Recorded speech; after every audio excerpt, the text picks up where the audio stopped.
ይህ ተጫዋች ያለፉትን 2 እና 3 ዓመታት በቼልሲ እግር ኳስ ክለብ ወሳኝ ከሚባሉ ተጫዋቾች መካከል አንዱ ነው። የመሃል ሜዳው ኦርኬስትራ እንደሆነም ብዙዎች ይናገሩለታል። ጎሎችን ያስቆጥራል፣ አሲስትም ያደርጋል። ከዚህ ባለፈ ደግሞ የተከላካይ መስመር ተጫዋቾችን በአግባቡ ሜዳ ላይ ያግዛል። የዚህ ተጫዋች ቁጥሮችም እንን ይናገራሉ። የቼልሲው 8 ቁጥር ለባሽ ኤንዞ ፈርናንዴዝ የተጫዋቹ ጠቃሚነት ለቼልሲ ምን ያክል ነው ተብሎ ሊገለጽ ይችላል። ከዚህ ባለፈስ ተጫዋቹ በውድድር ዓመቱ ከቼልሲ ጋር ምን አይነት ውጤታማነትን ይዞ ሊቀጥል ይችላል የሚሉትን ጉዳዮች እስከ ቪዲዮ መጨረሻ ድረስ ከኛ ጋር አብራችሁ ከቆያችሁ የምንነግራችሁ ይሆናል። ሰላም ጤና ይስጥልን። የተወደዳችሁና የተከበራችሁ ውድ ቻናላችን ተከታታዮች እንዴት ናችሁልን? እግዚአብሔር ይመስገን እኔ በጣም ደህና ነኝ። የምትገኙት አራዳ ሜዳ ኦፊሻል ዩቲዩብ ገጻችን ላይ ነው። ለቻናሉ አዲስ ከሆናችሁና ቻናሉን ሰብስክራይብ ካላደረጋችሁ አሁኑኑ ሰብስክራይብ በማድረግና የደወል ምልክቷን በመጫን ቤተሰብ እንሁን። እንግዲህ ፈጣሪ ፈቅዶ በእናንተም ደግሞ ልዩ ድጋፍና ትብብር እንግዲህ ወደ 25000 እየተጠጋን እንገኛለን። ከዚህ በኋላ 30 50 እያልን የመቀጠል ሐሳብ አለን እግዚአብሔር ቢፈቅድ። እናንተም ደግሞ ቻናሉን ሰብስክራይብ በማድረግና የደወል ምልክቷን በመጫን ቤተሰብ ሁኑ። እንዲሁ ደግሞ የዩቲዩብ አልጎሪዝም ፕሮግራሙን ለብዙዎች እንዲያደርስ የእናንተን ላይክ ማድረግ በእጅጉ ይፈልጋል። ስለዚህ ፕሮግራሙን ስትጀምሩ የ2 ሰከንድ ስራ ነው። ፕሮግራሙን ላይክ በማድረግ ጀምሩ። ቢያንስ ይሄ ቪዲዮ 200-250 ላይክ እንዲኖረው እንፈልጋለን ቢያንስ። ስለዚህ ሁላችሁም ፕሮግራሙ ውስጥ ተከታተሉ፣ ላይክ በማድረግ ጀምሩ። የአራዳ ሜዳ ኮሜንታተር ተስፋ ወርቅ ሉልሰገድ አብሬያችሁ ቆይታ አደርጋለሁ። ፈጣሪ ፈቅዶ ዛሬም ከእናንተ ጋር በድጋሚ ተገናኝተናል። ኤንዞ ፈርናንዴዝም በዚህኛው ፕሮግራማችን ላይ እንመለከተዋለን። እንግዲህ ቁጥሮች ስለዚህ ተጫዋች ብዙ ይናገራሉ። ብዙ ቁጥሮችም ደግሞ የተጫዋቹን ወሳኝ ሚና፣ በቼልሲ የሚወጣውን ሚና እና ከዚህ በተጨማሪ ደግሞ ለቼልሲ ያለውን ጠቀሜታ በብዙ መንገድ ማብራራት ይችላሉ። እስቲ ቼልሲ በዚህ ተጫዋች ምን ያክል የተጠቀመ ነው፣ ኤንዞ ፈርናንዴዝ ማለት ለቼልሲ ምን ማለት ነው የሚለውን ኮሜንት ላይ የገባችሁ ሀሳቦቻችሁን ልጽፉልን ትችላላችሁ። በዚህኛው ኢንተርናሽናል ብሬክ እንግዲህ ከጉልበት ጉዳት ጋር ተያይዞ እረፍት ተሰጥቶት ወይም ደግሞ በኢንተርናሽናል ብሬክ ወቅት ከስብስቡ ጋር አልነበረም። ተጫዋቹ ጥቂትም ቢሆን ጋፕ ይፈልግ ነበር። በዚህም ምክንያት ከአርጀንቲና ብሔራዊ ቡድን ስብስብ ጋር አብሮ አልነበረም። ነገር ግን ደግሞ ተጫዋቹ ያለፉትን 3 ዓመታት በቼልሲ ቤት አንደር ኢስቲሜት ተደርጓል የሚል ሀሳብ አለው የዚህ አትሌቲኩ ጸሐፊ ሲሞን ጆንሰን። ብቃቱን ሰዎች አንደርማይን የሚያደርጉት ነው። ለቼልሲ እንደሚሰጠው ሚና፣ ለቼልሲ እንደሚያደርገው አስተዋጽኦ፣ እንደሚያበረክተው አስተዋጽኦ ብዙ ሰዎች የዚህን ተጫዋች ብቃት ችላ ያሉት ይመስለኛል የሚል ሀሳብን ይገልጻል። ተጫዋቹ እንግዲህ ከመጨረሻው የውድድር ዓመት ማለትም በሪቨር ፕሌት ካሳለፈው የመጨረሻው የውድድር ዓመት ጀምሮ እስካሁን ድረስ እያሳለፈ በሚገኘው ጊዜ በአጠቃላይ 221 ጨዋታዎችን አድርጓል። ለክለቡም እንዲሁ ደግሞ ከዛ ባለፈ ለቼልሲ፣ ለቤኔፊካ፣ ለሪቨር ፕሌት እና ለሀገሩ አርጀንቲና። ቼልሲ ተጫዋቹን ያስፈረመው በ2022 የኳታር የዓለም ዋንጫ ላይ ባሳየው ፐርፎርማንስ እና አስገራሚ ብቃት መነሻነት ነው። እዛ ውድድር ላይ እንደምታስታውሱት አርጀንቲናውያን በፍጹም የማይዘነጉትን ውድድር አሳልፈው ነበር። በጣም ትልቅ ውድድር ነበር። ኤንዞ ፈርናንዴዝ እና የቡድን ጓደኞቹ፣ በዋነኝነት ደግሞ ሊዮኔል ሜሲ የቡድኑ መሪ ተዋናይ ነበር፣ የቡድኑ አሰልጣኝ ሊዮኔል ስካሎኒ። ታዲያ እነዚህ ሰዎች በጋራ እንግዲህ አርጀንቲናን ወደ ናፈቀችው የዓለም ዋንጫ አሸናፊነት እንድትመጣ ማድረግ ችለዋል። ቼልሲ ታዲያ ከብዙ ንትርክ ከብዙ ውጣ ውረድ በኋላ ይህንን ተጫዋች ወደ ክለቡ እንዲመጣ አድርጎታል በጥር 2023 106 ሚሊዮን ፓውንድ በማውጣት። ከዛ በኋላ የሚገርማችሁ የኤንዞ ፈርናንዴዝን ያክል በርካታ ጨዋታዎችን በቼልሲ መለያ ያደረገ ተጫዋች የለም። 131 ጨዋታዎችን ለምዕራብ ለንደኑ ክለብ ማድረግ ችሏል። ከሱ ቀጥሎ ብዙ ጨዋታዎችን ያደረጉትን ተጫዋቾች ስንመለከት ሞይሰስ ካይሴዶ 112፣ ማርኮ ኩኩሬያ 106 ጨዋታዎችን ለቼልሲ አከናውነዋል። ግን ይሄ ተጫዋች ከሁሉም በላይ ከፍ ብሎ በዚህ ደረጃ የሚቀመጥ ነው ማለት ነው። ከዛ ባለፈ አሰልጣኝ ኤንዞ ማሬስካ ወደ ቼልሲ ከመጡ በኋላ በአሰልጣኝነት ከመሯቸው 81 ጨዋታዎች መካከል 69ኙን ይህ ተጫዋች በቼልሲ መለያ ተሰልፎ ተጫውቷል ማለት ነው። ኦልሞስት ከ80 በመቶ በላይ የሚሆኑ ጨዋታዎች ላይ ተጫዋቹ ተሰልፎ ተጫውቷል። እንግዲህ ምን ያክል በርካታ ጨዋታዎችን ኤንዞ ማሬስካ ተጫዋቹን ሲያሰልፉት እንደነበር በዚህ አጋጣሚ አይቶ መረዳት ይቻላል። 12 ጨዋታዎች ላይ ብቻ ነው በአሰልጣኝ ኤንዞ ማሬስካ የአሰልጣኝነት ዘመን ተጫዋቹ ሲሰለፍ ያላየ ነው።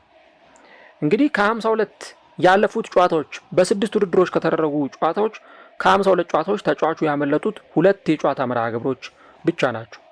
ከወልቨርሃምፕተን ወንደረርስ ጋር በባለፈው ዓመት ጥር ወር ላይ የተደረገው አንድ ጨዋታና እንዲሁ ደግሞ ኖቲንጋም ፎረስትን በዚህ ዓመት ገጥመው ከሜዳቸው ውጪ 3 ጎሎችን አስቆጥረው ያሸነፉበት ጨዋታ ላይ ተጫዋቹ አልነበረም።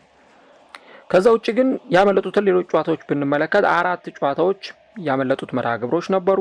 እንዲሁ ደግሞ ተቀያሪ ወንበር ላይ ተቀምጦ ግን ወደ ሜዳ ያልገባባቸው ጨዋታዎች ነበሩ።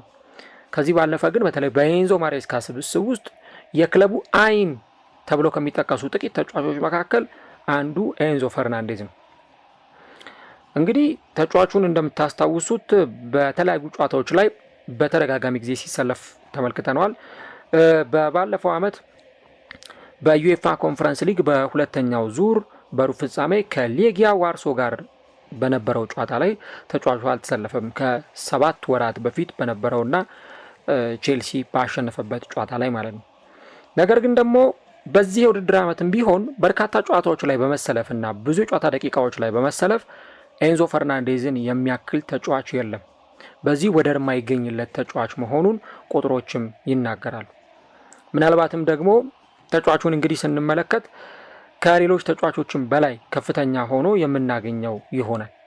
በዘንድሮ ውድድር ዓመት 1261 ደቂቃዎች ላይ በመጫወት ሞይሰስ ካይሴዶ ከላይ ከአናት የተቀመጠ ተጫዋች ያውም በካራባጉ ጨዋታ ላይ በሮሜዮ ላቪያ ጉዳት ምክንያት እርሊ ተቀይሮ ወደ ሜዳ ሲገባ ስለተመለከትነው ነው።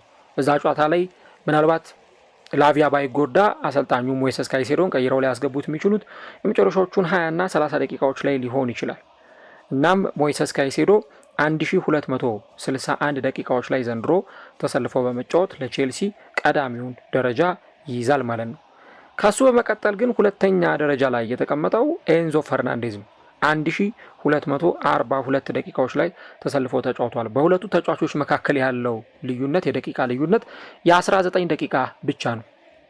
ስለዚህ በቼልሲ ብዙ ጨዋታዎችን ማድረግ የቻለ ተጫዋች ነው ማለት ነው። ማርኮ ኩሬያ 1218 ደቂቃዎች ላይ ተሰልፈው ተጫውቷል። ሮበርት ሳንቼዝ 1175፣ ቴርቮሽ ቻሎባ 1155፣ ዡዋው ፔድሮ 1124፣ ፔድሮ ኔቶ 1029 ደቂቃዎች ላይ ተሰልፈው ተጫውተዋል ማለት ነው። እነዚህ 6-7 ተጫዋቾች ከ1000 በላይ ደቂቃዎችን ተሰልፈው የተጫወቱ ተጫዋቾች ናቸው። ሪሲ ጀምስ 874፣ ማሎ ጉስቶን በተመሳሳይ 874፣ እንዲሁ ደግሞ ቶሲን አራራ ቢዮ 692 ደቂቃዎችን በቼልሲ መለያ ተጫውተው ማሳለፍ ችሏል። ስለዚህ እነዚህ ሁለት ተጫዋቾች ሞይሰስ ካይሴዶ እና ኤንዞ ፈርናንዴዝ የምርም የቼልሲ የልብ ምት መሆናቸውን ብዙ ደቂቃዎች ላይ ተሰልፈው በመጫወታቸው እንኳን ልናይና ልንረዳ እንችላለን። ያውም ቼልሲ ይህን ተጫዋች ሲያስፈርም ሪካርድ በሆነ ዋጋ ነበር ኤንዞ ፈርናንዴዝን ያስፈረመው። በኋላ ግን ደግሞ በ2023 ነሐሴ ወር ላይ 115 ሚሊዮን ፓውንድ አውጥቶ ከብራይተን ካይሴዶን ቼልሲ ካስፈረመው በኋላ የኤንዞ ፈርናንዴዝ ሪካርድ ሊሰበር ችሏል ማለት ነው። ነገር ግን ደግሞ በሜዳ ላይም ከሜዳም ውጪ ባሉ የተጫዋቾቹ እንቅስቃሴዎች እጅግ በጣም የሚወደዱ ናቸው ኤንዞ ፈርናንዴዝ እና ሞይሰስ ካይሴዶ። ምናልባት ኤንዞ ፈርናንዴዝን ብንመለከት በ2024 ክረምት ከአርጀንቲናውያን የቡድን ጓደኞቹ ጋር በመሆን በኮፓ አሜሪካ ዋንጫ ላይ ካሸነፉ በኋላ እንግዲህ ሲያደርጉ በነበረው ነገር በተለይም ያወጧቸውና የተናገሯቸው አንዳንድ ቃላት ይሄ እንደ ህብረ ዜማ ነገር ነው። እናም እነ ዌስሊ ፎፋናን የሚነካ ነገር ነው ተብሎ በተለይም የፈረንሳይ እግር ኳስ ፌዴሬሽን ይሄ በፍጹም ተቀባይነት የሌለው ሰዎችን የሚያገል የዘረኝነት ነገር ነው የሚል አይነት ጥያቄ ሲያስነሳ ነበር። በኋላ ግን ፈርናንዴዝ በግልም እንዲሁ ደግሞ በቡድን ጓደኞቹን ፊት ሄዶ ለዚህ ጉዳይ ይቅርታ እንደጠየቀ ታስታውሳላችሁ። እና ያንን ፖስቱን ደግሞ ከኤክስ ወይም ከትዊተር ገጹ ላይ አጥፍቶታል። ታዲያ ዌስሊ ፎፋና ይሄ ነገር በፍጹም የዘረኝነት ጉዳይ አይደለም በሚል የቡድን ጓደኛውን ተከላክሎለታል። ነገር ግን ይህ ጉዳይ ኤንዞ ፈርናንዴዝን ያስተምረዋል ብዬ አስባለሁ የሚል ሀሳብ ነበር የሰጠው። እንግዲህ ሜዳ ላይ ባሉ እንቅስቃሴዎች ብንመለከት ኤንዞ ፈርናንዴዝ ታታሪ ሰራተኛ ነው ይሉለታል። በተለይ እሱ ሜዳ ላይ የሚያደርገውን እንቅስቃሴ በደንብ የተመለከቱ ሰዎች። ከዛ ባለፈ ደግሞ እንደዚሁ ብዙ ጨዋታዎችን ሲያደርግ ያለምንም ድካምና ያለምንም መታከት መሰልቸት ነው። እንደምታውቁት አርጀንቲናዊ ነው ኤንዞ ፈርናንዴዝ። ስለዚህ ወደ ደቡብ አሜሪካ ብዙ ጊዜ በረራ ያደርጋል። ወደ አርጀንቲና ወይ ወደ ሌሎች ሀገራት በረራ ያደርጋል፣ ተመልሶ ወደ አውሮፓ ይመጣል። በዚህ ምክንያት እንግዲህ ብዙ ሺህ ማይሎችን አቋርጦ ይሄዳል ይመጣል፣ በደርሶ መልስ እንኳን ብንመለከተው ማለት ነው። ነገር ግን ደግሞ ተጫዋቹ ለምንድን ነው 100 ሚሊዮን ፓውንድ እና ከዛ በላይ የተከፈለበት የሚለውን በደንብ ወርዚ መሆኑን እያሳየ ይገኛል። ምናልባት በባለፉት ጥቂት ጊዜያት ከጉልበት ጉዳት ጋር ተያይዞ ተጫዋቹ ሲታገል እንደነበር ያየናቸው ጉዳዮች ናቸው። በ2023-24 የውድድር ዘመንም በመጨረሻዎቹ ጨዋታዎች ላይ ተጫዋቹ ሜዳ ላይ ገብቶ አልነበረም። ምክንያቱም የቀዶ ጥገና ተደርጎለት ነበረ ከዚህ ከብሽሽት ጉዳት ጋር ተያይዞ። ነገር ግን ደግሞ ከዛ በኋላ ወዲያውኑ ከጉዳቱ አገግሞ አርጀንቲና በክረምቱ ወር ካደረገቻቸው 6 የኮፓ አሜሪካ ጨዋታዎች መካከል በ4ቱ ላይ በቋሚነት መጀመር ችሏል ማለት ነው። እና እንግዲህ ይሄ ምን ያክል ተጫዋቹ ሜዳ ላይ ገብቶ ለመጫወት ያለውን ነገር ለመስጠት በጣም ታታሪ መሆኑን በእነዚህ ጉዳዮች አይተን መረዳት እንችላለን። ከዛ ባለፈ እንግዲህ በቼልሲ በባለፉት ጊዜያት እንደምንመለከተው ኢንዲቪዥዋል ተጫዋቾች በጣም አንጸባራቂ ጊዜን እያሳለፉ ይገኛሉ። ግን ደግሞ በባለፉት ዓመታት በቼልሲ ኤንዞ ፈርናንዴዝ ከተለያዩ አሰልጣኞች ጋር አብሮ ሰርቷል። ግራም ፖተር፣ ፍራንክ ላምፓርድ፣ ሞልሶ ፖቼቲኖ፣ አሁን ደግሞ ከኤንዞ ማሬስካ ጋር። ግን ከእነዚህ ሁሉ አሰልጣኞች ጋር በጣም በጥሩ ሁኔታ ስራውን እየቀጠለ ነው የሚገኝ። እንግዲህ ከሳውዲ ዲጂታል ፕላትፎርም ከሆነው ከኮራ ብሬክ ጋር ተጫዋቹ ቆይታን አድርጎ ነበር። በተለይም ደግሞ ይህ ቃለ መጠይቅ ተጫዋቹ ምን አይነት ፖዚቲቭ ኢነርጂ እንዳለው እና ሜዳ ላይ ምን መስጠት እንደሚፈልግ በደንብ የተናገረበት ነበር እና በጣም በሚያስገርም ፕሮሰስ ውስጥ ነው ይህ ክለብ እያለፈ የሚገኘው እና በጣም ብዙ ለውጦች አሉ እና ከዚህ ክለብ ጋር አሁን ጥሩ ነገር ይሰማኛል። ምክንያቱም ጥሩ ሰዎች፣ ጥሩ የቡድን ጓደኞች እዚህ ስብስብ ውስጥ አሉ። ቀኔን የማሳልፈው ከነዚህ ሰዎች ጋር ነው። የኮቺንግ ስታፉን በጣም የተለየ ነው እና እውነቱን ለመናገር አሁን ባለኝ የክለቡ ቆይታ በጣም ደስተኛ ነኝ ብሎ ነበር የተናገረው። እንግዲህ ከሳውዲ ዲጂታል ፕላትፎርም ኮራ ብሬክ ጋር በነበረው ቃለ መጠይቅ የፈርናንዴዝ ደስተኝነት ደግሞ ሜዳ ላይ ያለውን እንዲሰጥና ለቡድኑ የተሻለ ግልጋሎት እንዲሰጥ ለተጫዋቹ እድል ሰጥቶታል።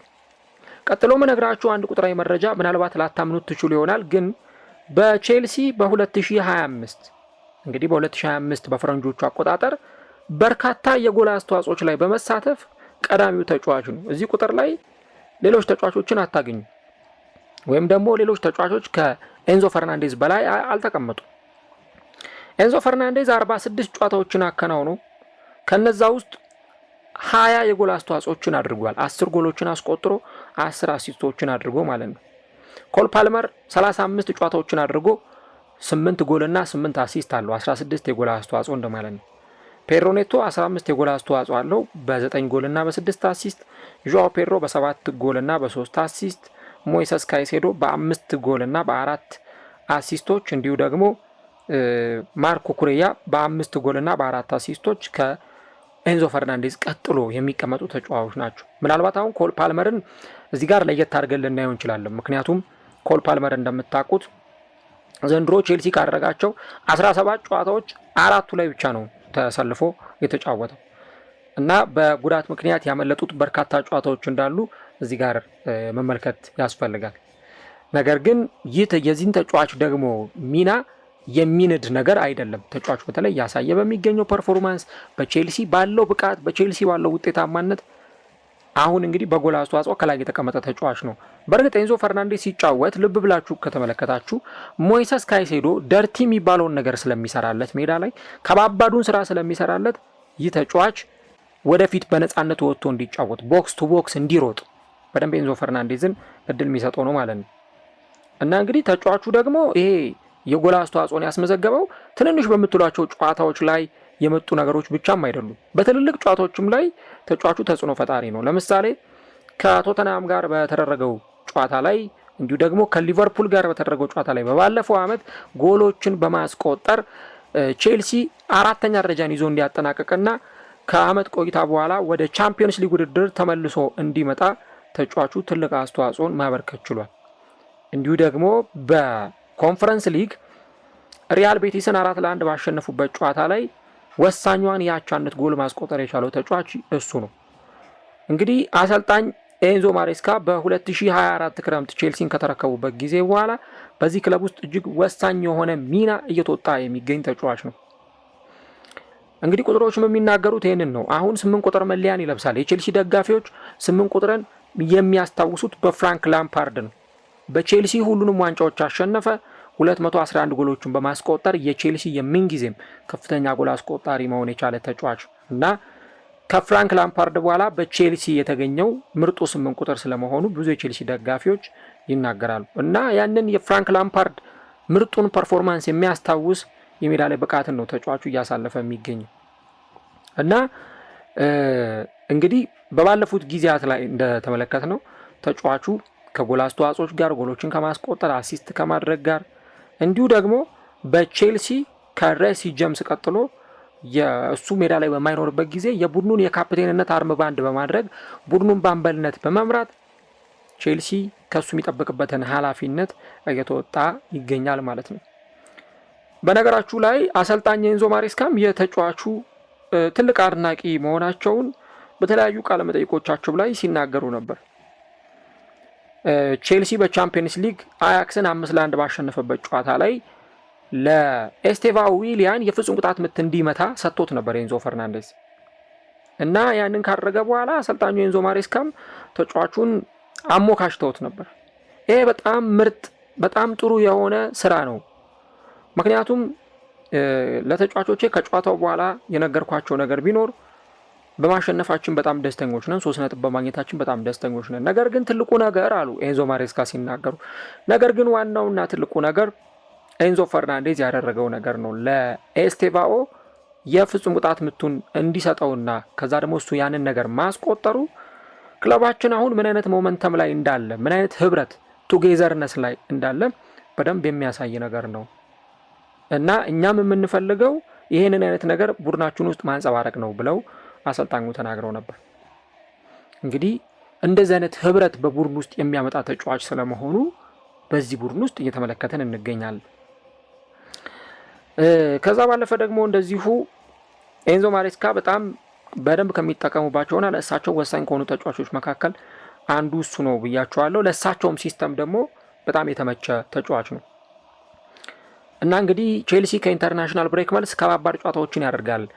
ከባርሰሎና ጋር በቻምፒየንስ ሊግ፣ ከአርሰናል ጋር በፕሪሚየር ሊግ ወሳኝ ሆኑ ጨዋታዎቹን ከፊት ለፊቱ የሚጠብቁት ቡድን ነው። እነዚህን ሁሉ ወሳኝ ጨዋታዎች እንግዲህ ሲያደርግ የዚህ ተጫዋች ሚናም በጣም ትልቅ እንደሚሆን ይጠበቃል። በነገራችሁ ላይ በባለፈው ዓመት ስለዚህ ተጫዋች አንድ ፕሮግራም ሰርቼ ነበር ኤንዞ ፈርናንዴዝን በተመለከተ እና ከአንድ ዓመት በፊትም ያንን ፕሮግራም ስሰራ የተናገርኩት ለዛ ቡድን ምን ያክል ወሳኝ ተጫዋች እንደሆነ በክለብ ውስጥ እየተወጣ ያለው ሚና እጅግ በጣም ከፍተኛ ስለመሆኑ ነው ስናነሳ የነበረው። ባለፈው ዓመት ኤንዞ ፈርናንዴዝ በብዙ አስደንቆናል። እኔ እንደዛ ነው የማስበው። የሜዳ ላይ ፐርፎርማንሱ እንዲሁ ደግሞ እያንዳንዱ ለቼልሲ የሚሰጠው አገልግሎት እጅግ በጣም የተለየ ነበር እና በዚህ ቡድን ውስጥ እንግዲህ የቼልሲ ምርጥ ብቃት ያለው ተጫዋች መሆኑን ይሄንን ፕሮግራምም ስንሰራ እንዴት የቼልሲ የልብ ምት ለመሆን ቻለ በብዬ እንግዲህ በባለፈው ዓመት ዲሴምበር ወር ላይ ነበር ያንን ፕሮግራም የሰራሁት ካስታወሳችሁ እና የመሃል ሜዳው ዘዋሪ በጣም ምርጥ ብቃት ያለው ነው። ምናልባት ያንን ፕሮግራም ማድመጥ የምትፈልጉ ካላችሁ ፕሮግራሙን ታግ አደርግላችኋለሁ፣ መጨረሻ ላይ ገብታችሁ ልታደምጡ ትችላላችሁ። ዞሮ ግን ተጫዋቹ በቼልሲ አሁን እየተወጣ ያለው ሚና እጅግ በጣም የተለየና አስገራሚ መሆኑን ብዙዎች እየተናገሩ ይገኛሉ። እናንተ ስለ ኤንዞ ፈርናንዴዝ ምን አይነት ሀሳብ አላችሁ? በተለይ በቼልሲ እግር ኳስ ክለብ ውስጥ እየሰጠ ከሚገኘው አገልግሎትና ሚና አንጻር ኤንዞ ፈርናንዴዝን እንዴት ታዩታላችሁ? እንዴት ትመለከቱታላችሁ? የሚለውን ሀሳቦቻችሁን በኮመንት ላይ እየገባችሁ ልታሰፍሩልን ትችላላችሁ። ተጫዋቹ ግን በቼልሲ ቤት አሁን እጅግ በጣም ወሳኝ ከሚባሉና ምናልባትም ደግሞ አሰልጣኝ ኤንዞ ማሬስካ አይነኬ ብለው ከሚያስቧቸውና ከሚጠሯቸው ተጫዋቾች መካከል አንዱ ይህ ተጫዋች መሆኑን በደንብ ማንሳት ያስፈልጋል ማለት ነው። ኤንዞ ፈርናንዴዝ እንግዲህ በቀጣዮቹ ጨዋታዎች ላይ በቼልሲ በኩል በቋሚነት እንመለከተዋለን ተብሎ ይጠበቃል። እንግዲህ ተጫዋቹ እስካልተጎዳ ድረስ ለቼልሲ አሁንም ወሳኝ ተጫዋች መሆኑን በቀጣዮቹ ጨዋታዎች ላይ ያስመሰክራል ተብሎ ይጠበቃል።